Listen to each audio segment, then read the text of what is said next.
In today's episode, the Clippers instantly become a contender, the nation's capital lands a potential ace, the Cardinals get a consolation prize for Pujols, and the NBA season is soon to be underway. All that and more. Happy holidays. You're watching The Pitch.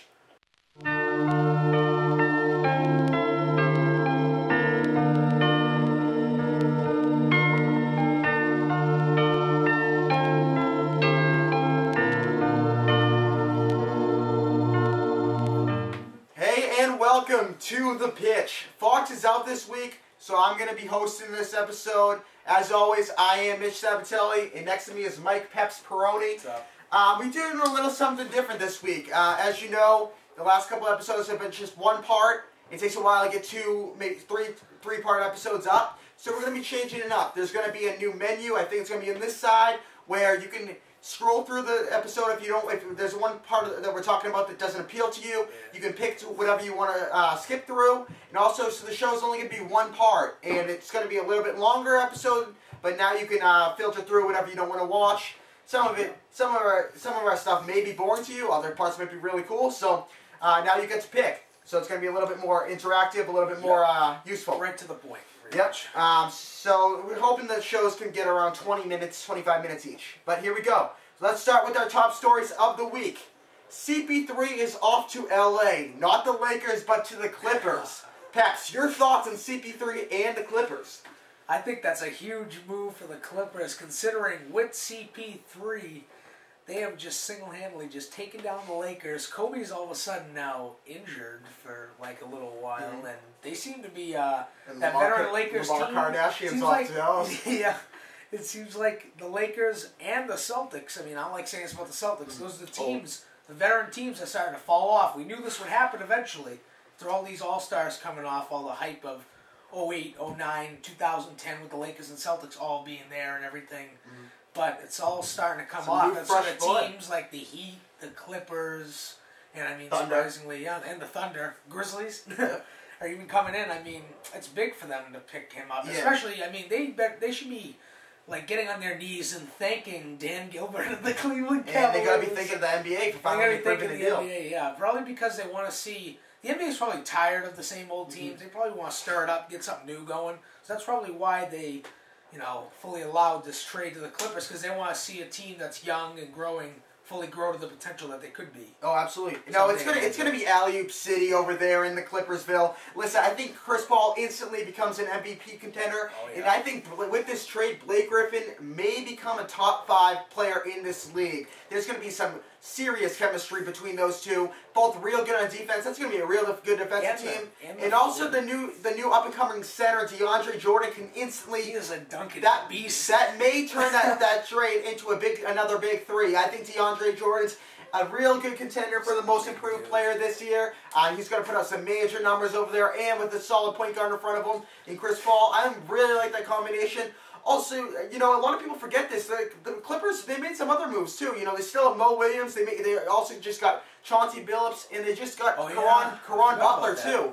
They have a solid rotation there now with Caron Butler, and now the big two there with Paul and Griffin. You got the veteran experience, and then you got the big guys, Jordan and Griffin. So if you have Chris Paul in there, think about it, that's a perfect thing to happen for the LA Clippers. And Chris Paul coming up. A couple days ago, they just signed Reggie Evans too, who's not as good as for an offensive weapon, but defensively on the boards, the guy had 11 rebounds last year in spare minutes.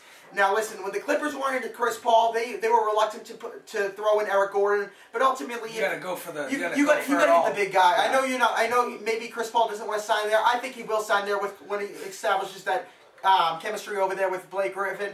But listen, when you said, I don't know about including Bledsoe and Eric Gordon in the deal, you got to throw both of them in there. You're getting Chris Paul anyways. You already just signed Chauncey Billups, and you don't have to throw in DeAndre Jordan or Blake Griffin on any side of the deal. That big three is going to be huge. That's great. And now the Lakers, they miss out on that. They lose Phil Jackson, and they trade Lamar Odom. I think the Clippers may be the best LA basketball team down there. Now, as of right now, after seeing the preseason, like they're even saying, like some people on ESPN were like, "Oh, I don't even talk about the preseason, but what the Clippers have done this preseason, like, is something to definitely talk about, especially with Paul." Like I was trying to say a second ago was, you attract more defense towards him. Absolutely. So you've Jordan and the already talented Griffin, who does unbelievably, even without a great point guard. Griffin, who's usually very good against double coverage, now he's going to have a little bit more open field. Now he's going to have It's going to be Lob City, like you mentioned. It's going to be some serious alley-oops. And the veteran Chauncey Billups, Clyde Butler will come back healthy. Just like, I think this is just going to be like Chris Paul to Tyson Chandler a few years ago, only better. And that brings me to another thing. Tyson Chandler off to the Knicks. Wow. Now, do you think Tyson Chandler is going to make a big difference for the Knicks, and are the Knicks going to be contenders? I mean, I don't really know where to put them. They're kind of all over the map for me for some reason. They still, I mean, that definitely brings a defensive edge to them. Tyson Chandler, I mean, he's always been good on like the defensively. boards, He's huge. Defensively, he's a beast. But I mean that definitely will help them. That definitely will help. I think that's a big move for the Knicks. Listen, they have Mike D'Antoni, who's very famous for not having a real good defense. And look, Carmelo Anthony and Amari Stoudemire. With the Suns when there was like shootout city when he was over there. Yeah, and listen, the Knicks already have Carmelo Anthony and Amari Stoudemire, who aren't very famous for playing too much D. And now you bring in arguably defensive player, perennial defensive player of the year candidate in Tyson Chandler. That's going to be huge. That's one of the best front courts, if not the best, in today's game right now with Melo, Amari, and Tyson Chandler. That's huge for Mike D'Antoni and his offense and defense. And now they just need a guy who can throw it all to them. And they're going to put everything together. Think about it. It's like it's crazy how this all turns around so quick in the last few seasons. The Knicks and the Clippers, arguably the two worst teams. If you told me, just turn around 2 years ago that in the year 2012 the Clippers and the Knicks could be contenders for the I mean, I NBA could maybe title. see the Clippers. I never saw the Knicks though for some reason. Well, I disagree with you. You know, the Knicks are a big, huge market. Before they grabbed those guys. Mm-hmm. You know, I hear you. But Blake Griffin was huge. Now going back to the Clippers a little bit, are the Clippers instantly the Western Conference favorites, Peps? I mean, you can say whatever about them. I mean, they're definitely. I don't see how they don't make the playoffs. Yeah. They'll definitely make the playoffs. The thing is, it's like, in the West, I mean, you got to be strong, especially with the Clippers, and a tough West, as you can see, the 8 seed can be the 1 seed in that conference anytime. I hear it. But I mean, definitely makes him a contender. I don't know how much because his first year playing together, trying to get used to everybody. Absolutely. I mean, but I think veterans like Billups and Butler maybe keep them all together, keep an eye on the prize, and all these young guys, these big guys. Especially if 2 big young guys with Jordan and Griffin. Yep. A lot of teams don't have that. That's something special. That's huge. And that's something that can win multiple championships down the road. Now listen, when you see the basketball, I think basketball out of all the sports, if you get a few decent players in that on your team, you can become a contender very easily. Yeah. Now look at the Heat last year. There was some growing pains at the first couple of weeks of the season, but they got it together and eventually made it to the NBA championship. Look at the Celtics. Everybody said, "Oh, are they gonna have the chemistry?" They ended up winning the championship that first year. Now, on paper, right now, Clippers are like, you gotta still like the Lakers out west. All that experience. I think there might be, Clippers may have some problems in the early points of the season. Lakers They're gonna might put have it some together. problems in the early Oh, points. absolutely. The Lakers will definitely have some problems. However, I think the favorites going into the Western Conference has got to be the experience of the real young Oklahoma City Thunder. Listen, with Russell Westbrook and Kevin Durant and probably going to improving. The thing is, can Westbrook show his maturity? Absolutely. And is he going to pass Durant the ball? And is Durant going to pass Westbrook the ball? But Durant seems like. I think you're going to see Serge Ibaka and James Harden instantly improve this year. I think there was 2 huge perennial breakout candidates this year, and I think Serge Ibaka and also Kendrick Perkins. That big trade with Jeff Green. And Jeff Green's out for season, by the way. That's a huge blow for the Celtics. But with trading Jeff Green for Kendrick Perkins, I don't know if you've seen him lately, but he is extremely thin right now. And he has lost a lot of weight. That's going to be huge for that up-tempo offense and defense. Keep them under young guys. That's going to be huge for them. And I really like the Thunder. Up here. Absolutely. I like the Thunder offensively and defensively. So I think right now those 2 are my Western Conference favorites. And later in the show I'm going to tell you who I think is going to be in the NBA. You always got to keep in fact that it's like, the Spurs, Mavs, and Lakers will always be hanging around there somewhere. But, I mean, I see the Spurs kind of being just fading off really slowly. They're already starting to do that. And they're starting to do. They're going to be doing even more. The one thing is, now that it's a shortened season, you can see teams like the Lakers, Spurs, and Celtics, these older teams. With the shortened season, maybe they get a little ahead. The younger people are even more amped up, and they're ready to go the long stretch. However, the only thing is, there's going to be a lot of back-to-back games, a lot of back-to-back games. That's going to be grueling on these veteran teams. But we got to move on a little bit to baseball now. There were some headlines this week. Gio Gonzalez, who's a lot of people don't know, he's a huge, real good southpaw for the Athletics. He was in a lot of trade rumors this offseason. Arguably the best guy on the market out there outside of Burley and Wilson. He eventually goes to the Washington Nationals, of all teams, beating out the Red Sox. Peps, what do you like about the Gio Gonzalez trade? I mean, he's a young, up-and-coming lefty. I mean, Oakland, to just let him, just go like that. It's a Billy D move. You know, that's why he has the movie. That's why they have the Moneyball move. He gets his players off. It just shows that the A's don't really care that much. Why would you... Yeah, that too. But, it's a big pickup for the Nationals. Absolutely. There already been a team that's been trying to have been up-and-coming, but kept, fading in the background. There was one season where they were really strong, in the beginning. But they just keep fading back. Orlando, but yeah. And I think this is exactly what they need. Now I'm going to say a few things. These last couple of years, it looks like the Nationals have been really making strong moves. Yeah. Some moves that have been second guess, but at least they're trying out there. You know, a couple of years ago they got Adam Dunn, and last year they made that big play for Jason Worth. Everyone's like, oh, look at all the cash. Over $100 million for Jason Worth at 31 years old. Yeah, it wasn't a great move, but at least they're out there making moves. I really like this Gio Gonzalez move. Look, it's an under the radar move. Gio Gonzalez goes from the AOS, which has to face the Rangers, and that tough lineup, and the Angels. He goes up to the NL. It's going to be a little easier. It's going to take the pressure off his back. Yes, Gio Gonzalez, he's only 25 years old. He's going to grow into that body, and he's going to have some major fantasy numbers this upcoming year. Had some struggles lately. Well, you got Phillies and Marlins in that division. It's going to be tough.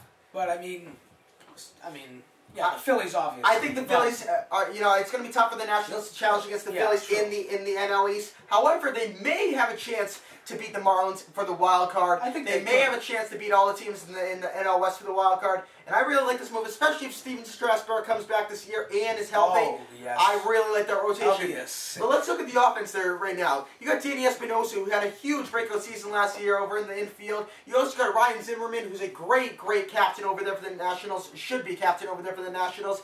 And then you got the Bryce Harper, this phenom coming in here, who could play in 2012 and could make up some major power numbers for the team.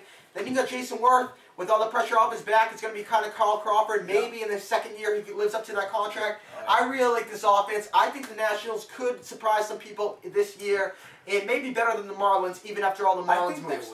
I think they will. The Marlins seem to have a stretch for they had the money. They don't get there, it seems like. I think it's going to be huge wherever Prince Fielder goes. He's the last big fish out there in the free agent pool. If Prince Fielder leaves the Brewers and goes to perhaps the Marlins or Cubs, that could shake up the NL. However, if he stays out of the NL East, I think the Nationals may contend with the Marlins for the wild card over there with the Phillies. But we got to move on. Talking about the NL Central right now, Carlos Beltran gets a pretty decent deal here. Only 2 years to $26 million to the world champs in St. Louis.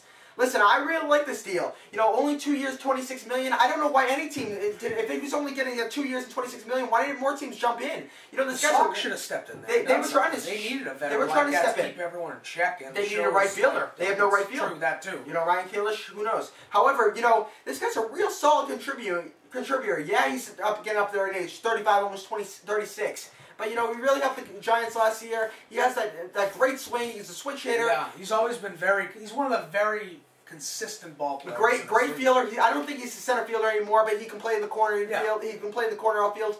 Lost a little bit of speed, but he's a real good leader in that clubhouse. And for only $13 million a season, for only 2 years, listen, I thought he was either going to get maybe a 5-year deal with only $10 million per season, or a 1-year deal for say $17 million. For just this 2-year, $13 million a year, I really like this deal for the Cardinals. Pretty good, yeah. And that just helps them even more. St. Louis, they lost out in Pujols, huge, but maybe they get Wainwright back. Maybe Prince Fielder leaves the Brewers, and who knows, with Carlos Beltran, maybe they can pull in another Lance Berkman, and all of a sudden the Cardinals are back on strong. He could be NL Central favorites. But moving on to our last top story of the week. The Packers, chances are going for 19-0 are all of a sudden vanished. They lose to Kansas City at Arrowhead. Yeah.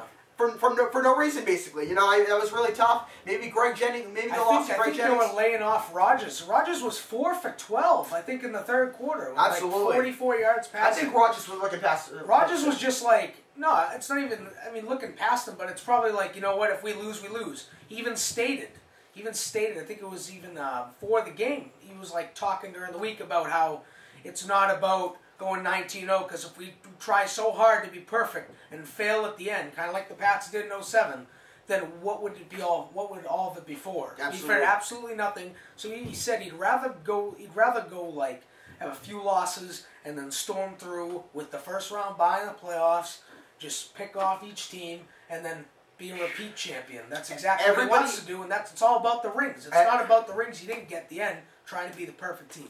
Everybody knows what happens to the Patriots over there when they were going for a 19-0, ended up 18-1. And my question is, I think with the Packers' loss here, even against the Kansas City, I don't think this hurts their momentum too much. Not at all. Listen, not at all. Rodgers, I think, whether he wants to admit it or not, I think he was looking past the Chiefs a little bit.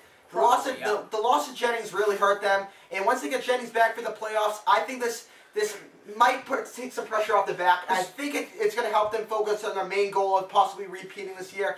And now that they have that one loss, you know, I think once they get Jennings back and once they get back in the role and start facing some real good teams, I think it's going to give them momentum going forward. They're going to have home field too. You also realize that towards the end of that game, when they were down 19-7, you saw Rodgers really starting to pick it up. Absolutely. So it was kind of like he was just waiting to just like make it even a close game. So what if they lost?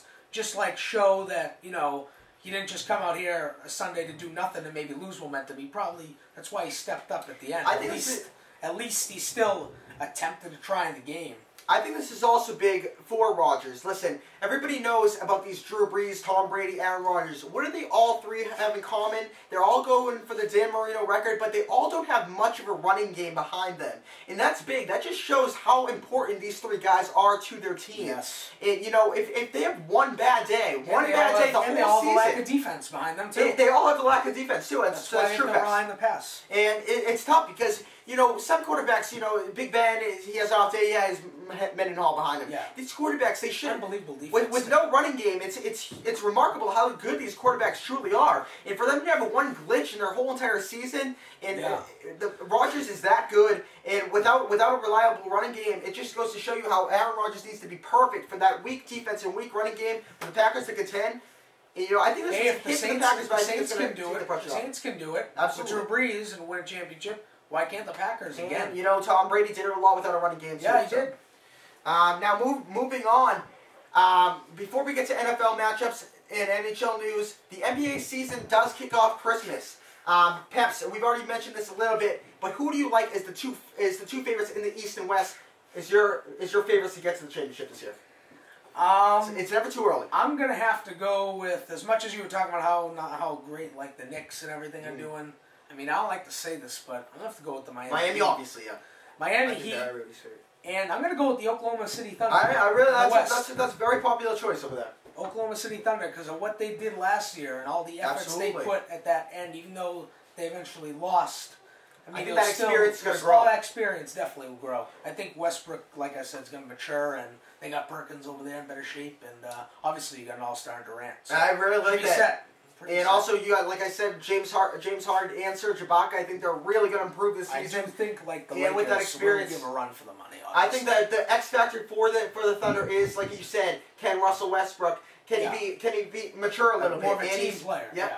And but I'm going to agree with you a little bit. I think Miami's a clear cut. I think a lot of people are picking either Miami or the Bulls to get to the championship. I think the Bulls were playing a little out of their heads last year. I think Derrick Rose. I mean, he's gonna have to play real well to live up to his expectations of what he put up last year. I really like the Bulls, but I really like Miami this year, as much as I hate to say it. Listen, Miami, everybody thought, coming into the season, they're going to be so good. Well, they had a rough patch, like I mentioned, and they got through it, and they made it all the way to the championship. Everyone wants to talk about, LeBron has no rings. However, I mean, for him to get to the championship in his first year, that was pretty good. But it was expected.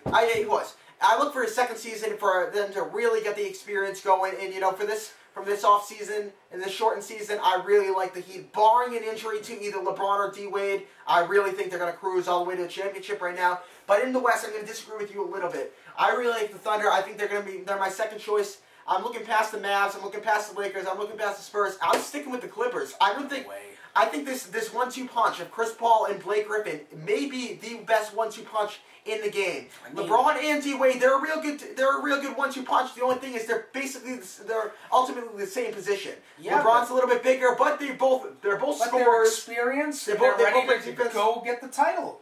But Chris Paul and Blake Griffin, they're completely different. They're going to coexist with each other perfectly. They're both young players. Chris Paul's big strengths are his passing ability and his playmaking ability and his shooting ability. Now, Blake Griffin's big strengths are his ability to get down low, dunk the ball, and rebound. That's going to play together so perfectly. I think it's going to be alley-oop central, like I said earlier. That's going to be some serious points. Blake Griffin's going to put up 30 and 10 a game. I think Chris Paul is going to be a walking triple-double for that team. I really like the Clippers. And also, I think, like I mentioned earlier, that Caron Butler and Chauncey Billups moves, I think those are going under the radar. I really like the Clippers this year, and I think they're going to emerge as a dark horse and become the Western, being in the Western Championship. They'll be. I don't think. But I like the Miami Heat in 5. I still don't think they're going to get to the championship. I mean, I don't think they're going to get to the NBA Finals. I think Miami's Spirit's going to help them in the Finals. I understand what you're saying, but I don't see how you just brush off the defending champs, and we'll just brush off Kobe Bryant. Hey, that brings me up to my next question. Peps, do you think the Mavs have any chance of repeating this year? Why the hell not? Why the hell not? Go ahead. Speak it. Why not? Why not? What do you mean, why not? What do you mean, why not? I have a big reason. They lost Tyson Chandler. They lost their big center. There's no Tyson Chandler over there. Anything's possible with Dirk Nowitzki. All right, so you're looking at right now. Listen, last year they had a solid team. They had Caron Butler. They had Tyson Chandler. They had some young guys coming in. That is unfortunate with the loss of Caron Butler. They had J.J. Barea.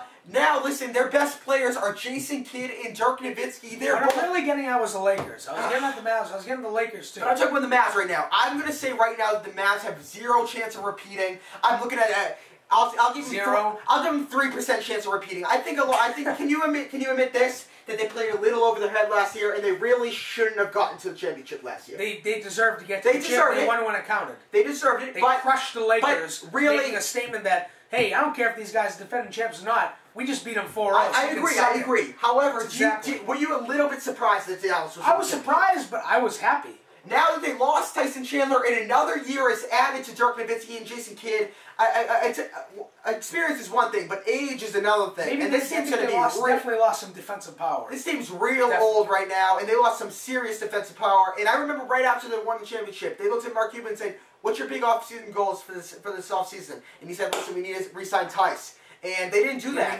They didn't do that. That's going to be huge. Mark Cuban is full of it. The one thing that was good for Dallas is they did got Lamar Odom. That's going to give Dirk Nowitzki some much minutes off. However, I do think they lack the big man that Tyson Chandler bring, and I think the Mavs have not a real great chance of repeating. Peps, you going to agree? Are you going to disagree a little bit? I mean, I'll agree, but I won't give them 3%. All right. Well, I'm just throwing that out there. I know. I'm just saying. I mean, I just don't think. I think they deserve more respect than they do. Yeah, they definitely. I don't remember one team really that after they won the championship got least amount of respect after Dallas won. You know, I think it was because of the lockout. I think it was because of all the LeBron drama and stuff. I don't think Dallas got enough respect after they won that championship. They should have got even more for the sole fact that nobody really respects LeBron James as a fan. That's that much. Not a lot of people respect LeBron James from a fan's perspective. All right, well, that brings me up to my next point. Now, bringing in a little bit of Miami and Dallas, the big game of the Christmas. Christmas is big. I'm looking forward to this matchup. Miami is at Dallas to open the year as another conference finals rematch. NBA Finals rematch. What's your thoughts on that? I'd say it's more of a fact of flames are going to be coming out of all the Heat's players' heads. They're going to be aiming at complete revenge in Dallas. They're gonna win this game by a good margin, I think. So you think Miami's going to win? Yes. I have to agree. I think Dallas, like I said, they're a little old. I think and the fact that they're raising the banner in front of all the Heat. Yeah, that's going to piss off LeBron. They might ask LeBron to raise it with them, help him lift it up to the rafters. Maybe give him a last little quarter of a push there. Yeah, you want to help us? But I think Dallas is going to have a little bit of a championship hangover. I really like Miami to make a huge statement, like Pep said. I think LeBron and D-Wade are going to put up some major numbers. And also Chris Bosh. A lot of people are brushing him aside. He actually had a pretty relatively good season. He had a solid playoffs. But I think Chris Bosh is going to immediately come in very strong. If he gets the ball, I think he's going to make a real push to become a real superstar like he was when they ultimately became the Big Three. And now he's getting a little bit less respect because he's not quite LeBron or D-Wade. I think he's going to have a big game to open up the season. But I do like Miami, like Pep said. I like Miami to win this game by a solid 18 points, really. Yeah, definitely. That's what I'm going to say. But moving on to a little NFL news and matchups for the final 2 weeks of the season. And since we are a 2-week show, we're going to be talking about this week 16 and 17. And that means next week, it's going to be right in the middle of the playoffs, right at the start of the playoffs. That's going to be huge for next week. However, so Indy beats Houston last night in Thursday Night Football. And now Indy was one. All of a sudden, I put it together a winning streak. And Dan Orlovsky's it's a little late, but I mean, good try. But does some of the Colts fans appreciate? Yeah, I agree. But does Houston have any chance in the playoffs? I think if the quarterback situation gets established. Yeah. Whether TJ, I don't have much faith in this kid. Absolutely not. In third string, I don't have much faith in him.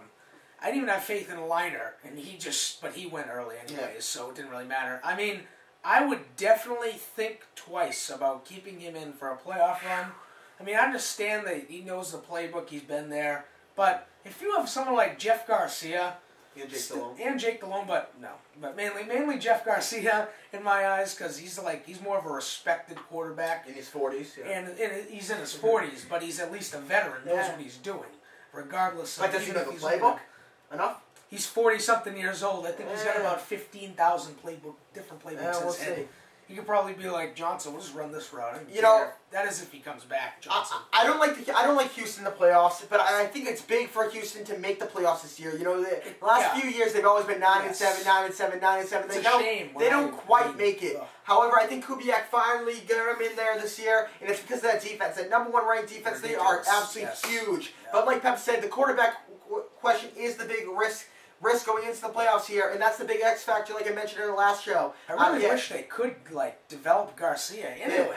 Everybody knows. If they get him, and then Johnson comes back, this team's looking pretty legitimate. Because all they need is a decent offense, and you have one of the top defenses. But let me say one thing. Like I said, Houston is a great defense. Everybody knows they have real good running game with Arian Foster and Ben Tate. However, they need Andre Johnson back, and they need him completely healthy for a season run. You don't really need a playbook if you have Andre Johnson. Just toss the ball up there and run it with Aaron Foster, and that defense will get you through. Yeah. However, you need Andre Johnson. If Andre Johnson doesn't come back fully healthy for the playoffs, they have no chance. If Andre Johnson does come back, they have a chance to win 1, maybe 2 games, I think. But they are going to fall short of the championship going against the Patriots, Baltimore, and Pittsburgh. That's going to be a tough task. I don't think T.J. Yates is going to get it done. I wouldn't underestimate them against. But as far as Jeff Garcia goes, I'm definitely keeping T.J. Yates in there this far into the season. I think, Jeff Garcia is a solid backup. It's a shame that Houston didn't get their head out of their rears and develop Jeff Garcia. All right, moving on. The Pats end this Tebow magic. This Tebow mania is finally gone for now as the Broncos did lose. But all of a sudden, the Chargers are creeping up, and the Raiders, even though they've lost Run DMC, they're still out there. And are the Broncos going to ultimately win the AFC West? For me, it's between the Broncos and the Chargers. That's exactly right. Raiders are done. Yeah. I don't see the Raiders doing it. Like you said, they lost McFadden, ultimately their best player. Yep. The defense gives up. The defense and offense combined can't get on the same page. It's a problem. So many penalties. They probably have the most penalties per game from teams in the NFL. Probably. Well, I think Detroit's up there. Obviously, Detroit's up there. But I'm saying for a team that's 7-7, you can't be doing Oakland that crap. Major penalties. The thing is, with the Chargers, Phillip Rivers is pretty much Mr. December. Yes, he is. That's my boy. By the Reggie Jackson in December. And I would love to see the Chargers pull this one out. Oh, absolutely not. I would love to. It's because I'm a fan of the Chargers. I don't care what he says. I'm a Philip Rivers fan. I am not a North Turner fan at all, and I'm not a Chargers fan because of LT. Turner's in the background. It's all about Gates and Rivers. I grew up in a decade where Brady really came into his own in the Brady Belichick era, but also there was the LT era for the Chargers. And that can beat the Colts like that in the playoffs. I really like Phil Rivers, but LT really killed it for me in the Chargers. I know the Chargers always come up in the second half of the year and finish out the year strong. It's a shame they lost so many damn games in a row. And I know that Raiders are real good, at least offensively. The Raiders are done in my eyes. But you gotta remember, Michael Bush is pretty good. He's doing real good as a running back. Yeah, but that's like saying we'll just have Arian Foster in there, like Arian Foster is to the Texans right now, as the Raiders are with Michael Bush. But Arian Foster's better than Bush. And Houston has a better defense. But no, I'm not saying Raiders have a chance. I'm saying the Raiders have the third best chance to win the AFC West. But I'm just putting that out there. Raiders have been pretty good. Even they lose Jason Campbell. Carson Palmer's been pretty good as he come in. Not bad. I think Michael Bush is a little bit better than a Ben Tate. And both of those have real solid backup running backs to Arian Foster and Ryan DMC. And that's a thing you really have to have. If you have a real good running back, that running back goes down, you're screwed. You need the backup. The Giants are all set. Yeah, but they don't really have that elite running back. But you know what I'm saying? Yeah, but I mean... You know what I'm saying, though. Yeah, true, I do. All right, but Michael Bush, I think he's given Oakland a run here. However, I think it ultimately comes, like Pep said, challenges the Broncos and Chargers. I honestly, either team that makes it, I don't have a problem. I would like to see the Broncos pull it out. I am going to go with the Broncos just because I think they have a better defense and because... Tebow, I think, with all his momentum going in, I think he will be able to beat the Redskins. And I think it's the Redskins and the Chiefs' his final two games. I know he plays the Chiefs. I might have to double check that. No, it's Buffalo and the Chiefs. It's Buffalo and the Chiefs. Those are two easy wins for Tebow if he even plays average. Easy wins never easy for Tebow. If he plays at a mediocre level, even if he plays at a mediocre level, it's always The problem is, the Broncos do have a game at hand. Unless, of course, he's facing an actual over 500 team like the Pats or Lions. The problem is, it's not like it's a 3-team race right now. The Broncos do have a game over them, and they have the easiest schedule going forward. And also, Oakland and Chargers play the final week of the season. That might be huge if Tebow loses this next week. But I don't think Tebow does lose this next week. I think Tebow wins the next two. Buffalo's pissed off. They lost 7 in a row. You don't think they want to ruin a guy like Tebow, Mr. Heaven help my bottom, because let me win this damn game? I think they want to. I don't think they will. I bet they could. I think any team could beat Tebow. Can you give me this? Do the Broncos with Champ Bailey, with Elvis Dumerville, with Von Miller. That's a great defense. With Brian Dawkins, with all that defense, with Woodyard, with Williams. Do you think they have the best defense in the AFC West? Yeah. And defense does win games. Defense does win games. If you have an average offense, the main thing is a solid defense and a solid running game. Now, they have Willis McGahee, they have Lance Ball, and they have Tim Tebow. That's a solid running game. You have a defense there. I really like the Broncos in that AFC West. I think they'd take it too, but I want to see. I mean, either way, whatever happens with that division, except for the Raiders, because I just we gotta move on a little bit. That might be for next week to discuss a little bit. Maybe we'll have some conclusion there. However, the game of the week for Week 16 is Atlanta against New Orleans. Now, I want to talk about this real quick. I really like Atlanta, what Atlanta's doing. I really like that offense with the big guys there, with Matt Ryan, with Michael Turner, with Julio Jones, with Tony Gonzalez, with Roddy White. I really like Mike Smith as a coach. However, I think that defense is lacking a little bit. Yeah, I think Drew Brees going for that Dan Marino record. Ready to break that damn record this week. He's on pace to break that record. I really like Drew Brees to torch that Atlanta defense. Yes. Spread the field open. It's going to be very limited running. I think it's going to be a high-scoring game. It's going to be a shootout. Matty Ice versus Drew Brees. I really like Brees in this one, and I think Drew Brees is going to pull it out because of that widespread offense with all those receivers, with the Debbie Hendersons of the world, Robert Meacham, Marcus Colston, and their best receiver, Jimmy Graham, breakout candidate this year. Huge guy right now.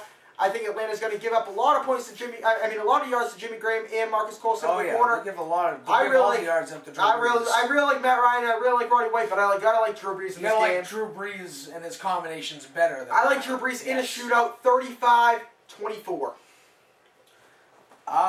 I'm going to go 35-20. 35-20? Yeah. All right. So moving on, Week 17, final week of the season, and like I said, since we are a 2-week show, we don't cover this. You gotta it's gonna be Dallas at Giants. Dallas are 8-6. Giants are 7-7, but it's at Giants. Now Dallas plays Philly this week, and the Giants play the Jets. I think that's a game we should definitely be talking about. Giants and Jets. That's what the media has been covering this whole damn week. Huge. New York and New York. That's what I think the better game is Philly-Dallas. Really, what the Philly's doing. No. I mean, Philly with Michael Vick back. I mean, it's a big paper. game, but they're 6-8. We're talking two deadlock teams trying to make the playoffs, scrambling to do whatever they can. So who do you like in the Jets-Giants game then? I love the Giants on the road. The Giants have been all about the road this year. I honestly think the Jets are going to crumble at home. Technically, they're not even home, pretty much. I like Eli Manning in big games, but I gotta think Rex Ryan's going to do anything he can to stop the Giants. Rex Ryan's going to I like Rex Ryan here. In a defensive battle. But back to Dallas Giants. Back to Dallas Giants. Peps, who do you like in Dallas Giants in Week 17? I believe that if... Well, the problem is, like, it's all based on the scenario if they win. Oh, well... Well, we'll say both of them. We'll say both of them win. Let's say if both of them win, yeah. I like the Giants. You like the I think the Giants will do it again to Tony Romo and the Cowboys, who I think at that point will be fading fast. Yeah, I already faded one time. I gotta agree, and the big thing is because it's Eli Manning versus Tony Romo. I think Eli Manning is real good in the clutch. I know that firsthand, being a Patriots fan, what he did to get away from that. To get away from the pocket and threw it at David Tyree, that's just going to bring back bad nightmares to me. Tony Romo's going to what Tony Romo has done in the big games and playoff situations, I got to like Eli at home. I think the Giants take down Dallas, but I do think Dallas beats Philly this week. So I don't think I would not be surprised if Philly beats Dallas. You think? Oh, I wouldn't be surprised either. That's what I just said. But I think Dallas pulls it out. I like Philly. You like Philly? I want Philly to do it. All right. So I really want them to. All right, so if you had to, who do you like better? I want the Cowboys to win the division. You want the Cowboys to win, but you think the Giants will win. Oh, I don't want the Cowboys to win. You want the Giants to win? I want the Giants to win. Now I think the Giants will win.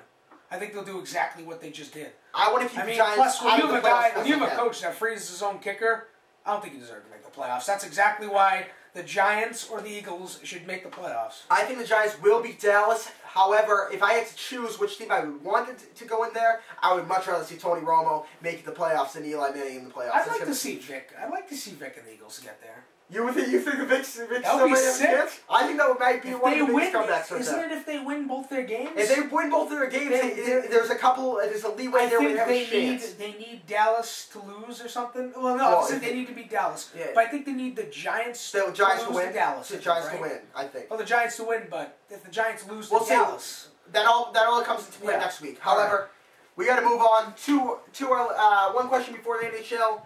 Now, right now, last week, let's just put this out there. The Colts won. The Colts won again.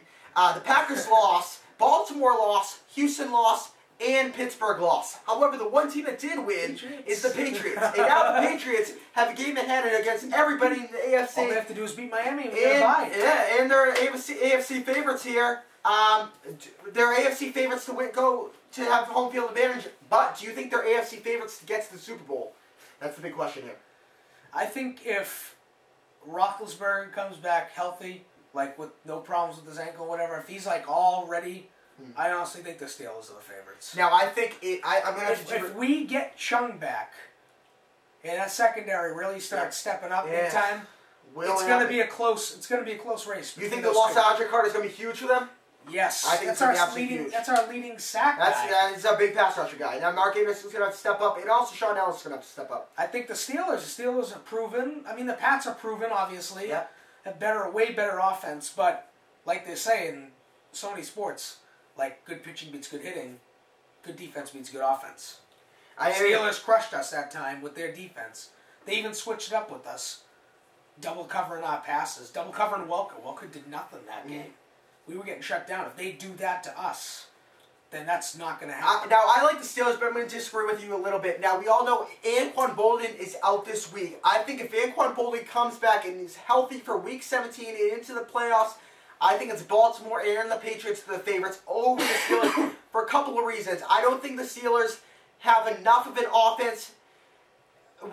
Receivers. I don't think they have enough receivers. Yes, they have Antonio Brown. Yes, they have Mike Wallace. but they don't have that one guy who can go out and get the ball. I forgot they had Heinz Ward too. I think that's his name. They have Heinz Ward. That's his name. That's his name, Heinz Ward. They have the experience, and they're out there. However, I think Baltimore right now has a better offense with Ray Rice, and I think you've got to say the Patriots, without a running game, have a much better offense than the Steelers. Yes, they have the best pass.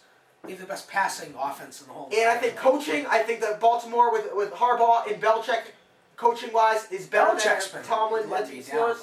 Lately with the defense. I say all three of them are real good going forward. Yes. One team I'm going to throw out there is Jets and Houston. I don't think they're as good as the other three. And I don't think the Patriots have as much of a defense at all compared to Baltimore and Pittsburgh. I think Baltimore and Pittsburgh are very similar. However, I think Ray Rice in the playoffs is huge if Joe Flacco can't get it. If their running game ousts the Pittsburgh running game, they'll definitely. And that'll come down to that. And against the Patriots, if Ray Rice has to face the Patriots, I think I'd much rather see the Steelers in the playoffs, especially after losing to the Steelers, than I would rather see Ray Rice. I never want to see the Steelers in the playoffs. I hear you. But you would rather see the Steelers or the Ravens? I'd rather see the Ravens. You rather see, no, I would rather see the Steelers. I would rather see the Ravens. Why would you rather see the Ravens? Because I think Brady will have an easier time against the Ravens. Against the Ravens defense? Yes. Against Ray Lewis and Ed Reed? What? Against Ray Lewis and Ed Reed in the playoffs. Yes. Haloti Nada, N.T. Sissel, Terrell Suggs. That's a solid defense. So the Steelers. I agree. The Steelers are the team we played regular season and completely shut us down. And that's the reason why I also like. I mean, granted, we didn't face the Ravens. I'll definitely give you credit. The Ravens are ridiculously. One thing Belichick never does is he very seldom loses twice to a team. And if he already lost to the Steelers, he has all that video, all that film. I really like if the Patriots do match up with the Steelers. I like the Patriots better. Let me compare it to you like this, like. When it was between, like, Jets and Bills early, like, with playoff scenarios and whatever, like, really early and everything, like, if it came down to wild card spot, when they were talking about that a few weeks ago, I would rather see the Bills make it than the Jets. You know why? Because the Jets are the Jets. Oh, yeah. And they can pull anything out. That's why when my friends tell me, like, I'd rather see the Jets, we can smash them, like, no. I don't even want to play the Jets, just because they're the Jets and they can pull something out. All right, so like the Steelers and Ravens are toss-up anyways, but the Steelers are the Steelers. So I just don't want to. Don't want to play the Steelers. The big three, though, of Tom Brady, Wes Welker, and Rob Gronkowski, arguably the best receiver, Wes Welker, arguably the best quarterback in Tom Brady, arguably the best tight end in the game. That three is huge. And then if you can spread it out, if Chad Ochocinco, who just had a touchdown, comes back and does anything in the playoffs, the problem is he doesn't know the playbook. They're not developing him like they should with Ochocinco. No, I hear you. Brady has his favorites, and Brady's going to throw to his favorites. Well, another thing is Ochocinco doesn't know the playbook too well. If you can see, he is fast. Brady can get him on some moves. Brady gives Ochocinco a solid 1 to 2 chances a game to at least make a name for himself. And Ochocinco, a lot of times when Brady throws it to Ochocinco looks completely lost out there. The one thing for the Patriots is like, if this is the team like the Bengals, when they had Ochocinco, they relied on him so much, and he was all over the news complaining and everything. The thing you see with the Patriots, he's not complaining at all. And if we're so good to be the top team in the AFC conference, then we can sit a guy like Ochocinco on the bench. That's pretty. I'm saying that's pretty amazing. I know, I hear you. But also Aaron Hernandez, who came back in that huge game too. The thing is, It's just too much offensive weapons. You can't stop both those tight ends. You can't. One of those two are going to burn you. So that's why I like the Patriots as the favorites for the AFC, and I also like Baltimore a little bit better because of Ray Rice in the running game. That's all I'm saying.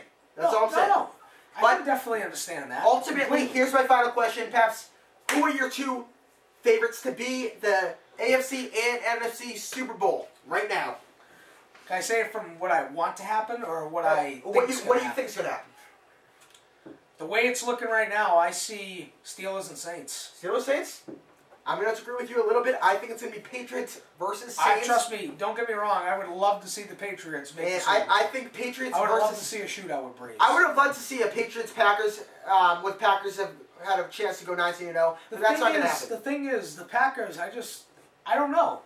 I think Drew Brees can outpower Aaron Rodgers in the offense if he has to. Well, right now he has more yards, and that's a big thing. Drew Brees is a power quarterback. I really like right now there's no Greg Jennings, but I really like what the Packers have for receivers out there. Oh yeah. And I really like what Drew Brees has. I think those three teams. Aaron Rodgers is so good. They're very similar. Those three teams, the the Packers, Saints, and Patriots. They're very similar. Yes. I think the Patriots may have the best offense out of those three, but they also have the weakest defense of the three. I think the Packers are a real elite offense, and they have defense, average defense. I'd say they have the best defense out of the three. I think overall they have the best team, and I like the Packers there. However, I think they're going to have one slip up against either Atlanta or say New Orleans. I think the Saints could do it. I like the Saints. Breeze breaking this record will be even more firepower. All right, we're going to move on a little bit here. However, in my opinion, I think it's going to be Drew Brees versus Tom Brady in an absolute shootout. I would love to see that. I just don't. I mean, how about this? If Roethlisberger comes back with no real ankle issue coming into the playoffs, then I'll pick the Steelers. If not, then I would like to go. Do you have time to go into NHL? Kind of like 5 calls coming my way. All right. So that's all we got for today. But one more thing, I just want to have one more topic here. Matt Barkley. We don't usually cover too much college, but Matt Barkley of USC breaking tons of records out there in USC. I think pulls a bonehead move, goes back to USC. Yeah. And I really don't like this call. Listen, anytime you're in that big board, whether it's Mel Kiper, whether whoever's big board, you could just fall off the map. Mel Kiper, he gets a lot of criticism. However, he's pretty knowledgeable, and he had him at number 6 in the whole entire draft. Now, if you're going number 6, I don't care if you have a chance to go number 1 the next year. I don't care if you have a chance to win a championship next year for USC. I don't care if you have a chance to win a Heisman. If you're going number 6. What happens if an injury comes? You need to come out right now, and you need to get paid right now. You can look at it as 2 ways. The fact that he's either trying to aim at perfection so he can get really at the top and be like, wow, this kid's the top guy who we really think's going to be picked first or second in the draft. Maybe he could be aiming for perfection. That's a good side to it. He could be aiming for perfection. Or the bad side to it, like you said, he can get injured or he can fall off the mat and have a bad season. I really think if you're willing to go back, I think you'd be aiming for perfection. Now, I think it's a little tough. Probably aiming to get better. Usually, generally, quarterbacks do go number 1, and because there's so much hype on this Andrew Luck situation, I think there's a lot of pressure on Matt Barkley to go back. Listen, he's going to USC, which is a big party school. He's the guy over there in USC. He has a chance to become the greatest USC Trojan in history over there. He has a chance to win a Heisman. He has a chance, like I said, to win a championship. And he also has a chance to go number 1 next year. However, like Peps and me, I was just saying, if he does get hurt, say he does tear an ACL, say he does have a problem MCL-wise, say he does have a problem some kind of injury-wise in USC, and a lot of teams are going to be gunning for him as he is the star player in USC. If I'm Matt Barkley and I'm projected to go in the top 10, top 5, I'm definitely coming out right now. And I think if Matt Barkley did come out, he would have come right after. A lot of people project quarterbacks to go late. Generally, a team usually picks him up a little bit earlier than expected. I think he would win in the top 5. I really think it's a bonehead move. But, that's all we got. All right. Tune in 2 weeks. We're going to be right near the playoffs. Right at the start of the playoffs in the next 2 weeks. But that's all we got for today. Happy holidays. And until next time, this is The Pitch.